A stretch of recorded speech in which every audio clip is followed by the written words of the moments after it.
So the purpose of this video is to show you the technical aspects of how to start your WordPress.com account and then create your sociological autobiography. In my last video, I talked about the content that you should include in your sociological autobiography, and you should definitely write that out first, as I have done. And here I have my Word document where I've filled out all this kind of information that I'm going to post in my WordPress. You don't want to be writing directly into the WordPress because you could have a technical issue and lose all the information. You just want to make sure that it's saved in WordPress. And also that you want to, edit your writing, check your spelling, check your grammar, and WordPress really helps you do that. So then the Word document helps you do that. So let's go to WordPress website and get started. I'm gonna choose a username that definitely no one else has.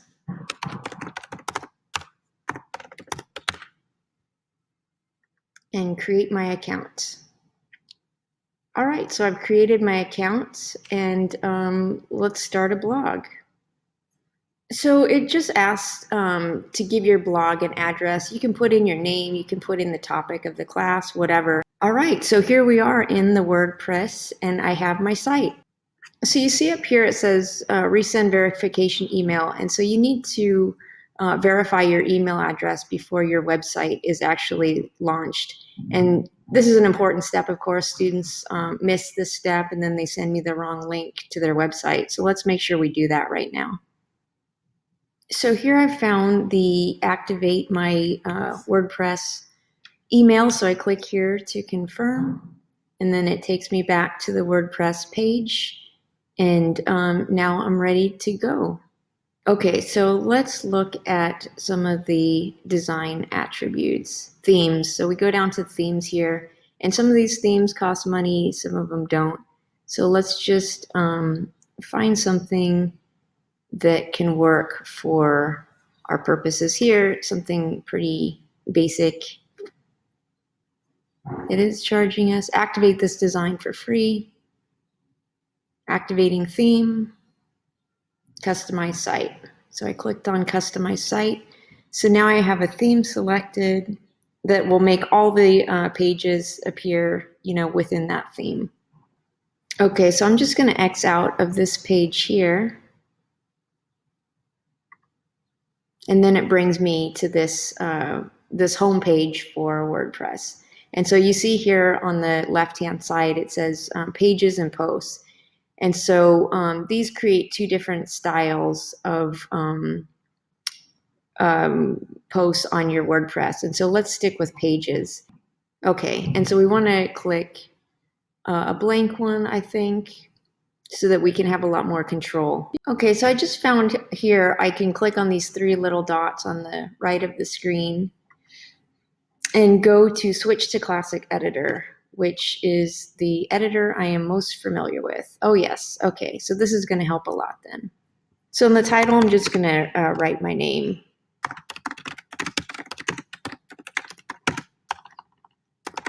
And then I'm going to start adding my text. So what I'm gonna do is just go to my Word document here, and I'm just gonna Command A on my Mac, copy, Command C, and then just go in here and paste it all. All right, so it added a bunch of spaces, so I'm gonna go through and take out all these spaces. Okay, so I've gone through and taken out just all the spacing, and so now I have all the text in here, and I'm just gonna start formatting stuff. So I wanna click in there and Command A and select everything, and then hit this justify text so that it squares it off. I mean, that looks a lot better. So do try to pay attention to just the general layout of the page and make sure that it really looks good. So I would like to have some kind of opening picture here on the top. And I provided you guys with a template, and so here is the personal introduction. And you can put your own picture up here. I'm gonna put my headshot right here. You click on the place in the text, where you want your picture to be. Okay, so I'm gonna add some pictures now. So here on the top with this plus button, I'm just gonna hit add media. and I'm going to add new picture. So here I have I put these pictures in the Word document on my desktop for easy access for this WordPress. So I'm going to click there on my headshot and then open it. It's going to add it right here. It's added, and then I hit here, insert. So look at how huge it made this picture. So I click on the picture, grab the corner, and just scroll it way down until it's a manageable size, maybe slightly bigger. So then I click on the picture and then see these icons down below. I want to click on align left. And so that allows the text to wrap around it. Maybe I'll align it to the right. Maybe that, yeah, I think that looks a little sharper. Make it slightly bigger so you can adjust the size by grabbing the corner and stretching it out or in. And then definitely click up here, align left, align center, align right. Don't hit no alignment because look how not great that looks. And align center, I don't really like that either. Just put it to the left or put it to the right so that you're taking up less page and you're really just kind of wrapping the picture around where the information related to that picture is. So I'm just going to go through now and add the photos, I guess. And here I've even marked in the text where I do want to add photos. So I'm going to go here and take this quote out where it reminded me to add the photo. I have my cursor right there. And so I'm going to go up here and add another picture. I'm going to click on add new, and then I'm going to find, and I had labeled these as well so that for easy access and finding them. I'm adding a graduation picture of me and my father, and I'll just grab it, make it a bit smaller, justify, align it right. Facebook family photo. Here's another photo that I wanted to highlight, so I'll take that text out. I'll go up here, add media, add new. Let's see, I wanted dad and his kids photo. So that opens there. I hit insert. Oh, and there is a big old picture. I actually am going to align this one center. So when you put in a picture by default, it's going to be in the center and it's not going to wrap text around it. And I don't really like that. But here I'm putting it in the center on purpose. And so usually when students have pictures in the center, they didn't do it on purpose. They just inserted it there.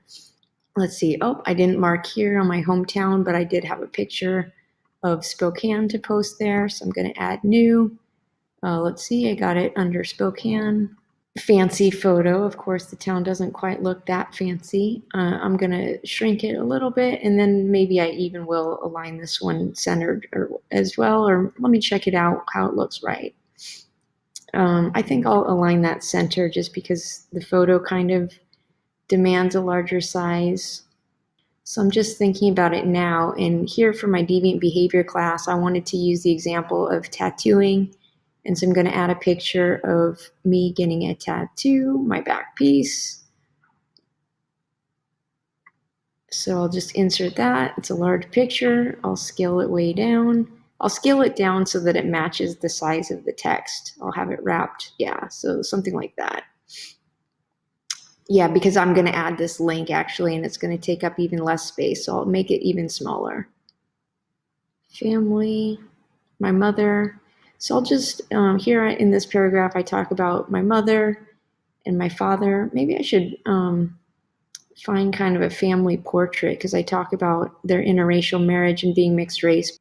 Okay, so I found a family portrait picture, and I'm just going to go here where I start talking about, my parents being an interracial couple and creating a mixed race child, add media.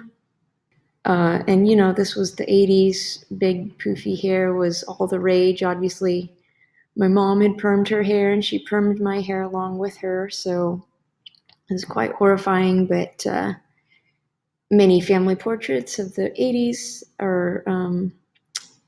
have equally horrendous hair. Okay, so I ask you to embed about 5 different hyperlinks, and this is really just a test that you can do it technically, that you can add the hyperlink, but 5 is the minimum, so add as many as you like. So first I'm going to just kind of copy go through the key terms in the text and just see if I can find some appropriate hyperlinks. And so I just click on this insert edit link paper clip and add the URL into that box. And therefore, it adds an underline and it changes the text color. So it's important to make sure when you set up the design of your page that the text, you can see them. Sometimes the texts are the hyperlinks are kind of invisible. And so it's hard for me to see then if you've really made a hyperlink. So make sure that they do kind of stand out, and you can alter that in your themes and your page layout. So I'm going to just go through all these things I've underlined and add a hyperlink to it. So I'm talking about the sociology department at Siena. So I'm just going to quickly look for that. I have it here, click on it, click on the hyperlink, go here. I have the text highlighted. I'm going to click on the paper link, insert hyperlink, add the URL, and so on. San Diego State University. And then I'm just going to go and add all my other hyperlinks. And so in some places in the text, like right here, I added a hyperlink, and I marked in the text where I wanted that hyperlink to be. So look here, for example, 10 million people served in World War II, and I provide the link here, and I put it in square brackets, so I'm going to take that out. I'm going to just copy the hyperlink itself and not the square bracket, Command X to delete it. And then I'm going to go to World War II, take out the underlining, and add the hyperlink. Post the URL, and then there's that hyperlink. You never want to show the HTTP addresses in this website. And so see here where I have it. I'm just going to go and grab that hyperlink, Command X, delete the square brackets. Approximately 33% of Americans. Whenever you have a statistic here, you really want to make sure you post your hyperlink to show where you got that statistic from. And I think I'm getting close to the end of all these hyperlinks. Here, for each of the classes, I wanted you to provide an example that is related to the content of the class. And so that's what I'm doing here, is just kind of setting out some examples of the things that I would have written about for each specific class. So for popular culture, I talk about my interest in riot girl music. For deviant behavior, I talk about the percentage of Americans who have tattoos and tattoo statistics. So I'm going to take this hyperlink. Let's see, tattoo statistics right there. I'm going to highlight that text, insert the URL. All right, so therefore, I have added all my hyperlinks. I've added all my photos. So now is the time to just kind of play around with the layout, make it look a lot better, change your pictures up, make sure your text looks good, make sure your text is well written, please. So let me look at the final touches of what I would want to do. Okay, so I think my page is looking pretty good. Once you've created it, you can always go and edit it and update it. So once you've posted the final link, you can still get in there and change things. So don't worry about that. Let's, look up here. Let me highlight my mouse again. So this is up here, the URL that you're seeing right on the top there, that's your edit URL. So please don't send that to me. Let's hit publish now. Publish, yay. All right, cool. Okay, so you see this URL, that's still not the right one. So it is, so this is the proper URL then. And you can see that it's a post because it has the year and the date and then the title of the page. If it was a page like, Dr. Beverly and Thompson page, see the difference up here? It just says deviantsociology.wordpress.com/ and whatever the page name is. Here, look at our syllabus, the URL up on the top. It just says deviantsociology.wordpress.com / syllabus. So that's what a page looks like. If you click on the title of the URL of your entire WordPress website, that's going to take you to the very front page. And the posts are going to be the most recent ones in order of date. And so therefore, here's my Dr. Beverly and Thompson one. It's the latest. But the pages are, depending on the template and what your template looks like, you can see up here, these are the pages, the syllabus, the student research websites. And so those are going to remain constant. And depending on your template, they either show up on the top or on the side, on the left or right. But your blog posts are going to keep getting pushed down the more and more you have, and they have a date on them. So another mistake a lot of students do is just send me the title of their home page. And if you only have 1 or 2 pages, like, I can find it, but it's important to be very specific about the URL and that your page is published and so on. So I click on this URL and see up here, this is what the URL looks like. And so I'm going to Command C, copy that link. And then I would go into Canvas and reply to the assignments. I'll click on assignments. I'll find the Sociological Autobiography WordPress assignment. I'll go to the bottom of this posting where the instructions are. And then here I can hit reply. And so I'm going to hit reply and say, introduce your link with at least 1 or 2 sentences. Don't just post the link. And then I will just post the link there. And so that's the hyperlink. And this is how you turn in your assignment. You, post a description, post the link, and then here hit reply. And so you comment on several other students' pages, and then your assignment is done. I understand that people are going to post their link at the very last minute of the due date. And so it's fine if you post your comments on other student pages, after the deadline has passed, like in the next day or 2. And I hope that answers any questions you might have on how to do this assignment. The last video talked about the content of what you should include in your page. I've provided you a template in a Word document of the different subheadings that you should include. And then this video just overviews the technical aspects of how to take that written content from your Word document and put it into your WordPress subscription page, and then post it into Canvas to turn in your assignment. So I look forward to reading your sociological autobiographies. Take care.